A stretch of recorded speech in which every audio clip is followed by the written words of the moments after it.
నమస్తే అండి. వింతలన్నీ మన దేశంలోనే జరుగుతాయి అనుకుంటా బహుశా. ఒక మనిషి చచ్చిపోయాడని చెప్పేసి డాక్టర్లు చెప్పారు. మొత్తానికి శవ పరీక్షలు చేశారు, ఇంటికి తీసుకుపోయారు. ఇంటి దగ్గర ఏదైతే కార్యక్రమం జరిగిందో అది కూడా జరిగింది. తీసుకుపోతా ఉన్నారు రోడ్డు మీద.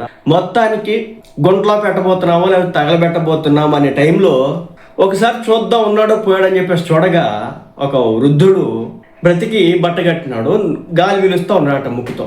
అందరూ షాక్, దెయ్యం వచ్చిందా అని చెప్పి. సో ఈ సంఘటన వచ్చేసి మన పక్కన ఉన్నటువంటి రాష్ట్రంలో జరిగిందనమాట.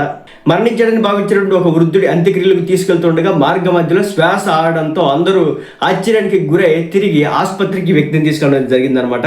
ఇతను వచ్చేసి 65 సంవత్సరాల వృద్ధుడు.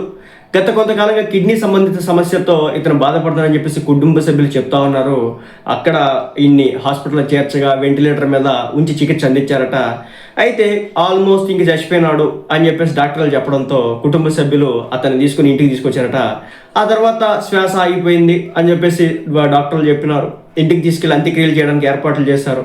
ఇక చనిపోయాడని భావించి వాహనంలో మృతదేహాన్ని స్వస్థలానికి తీసుకెళ్తుండగా మార్గ మధ్యలోనే శ్వాస కదలికలు అయితే వచ్చినాయి అనమాట. ఒక్కసారిగా కుటుంబ సభ్యులు అలర్ట్ అయ్యి మళ్ళీ ఆసుపత్రికి అయితే తీసుకెళ్లినారు. ఈ వింత సంఘటన అయితే పక్కన ఉన్నటువంటి బళ్ళారిలో జరిగిందనమాట. సో ఇది మన దేశంలో నన్ను వింతలు జరుగుతూ ఉంటాయి.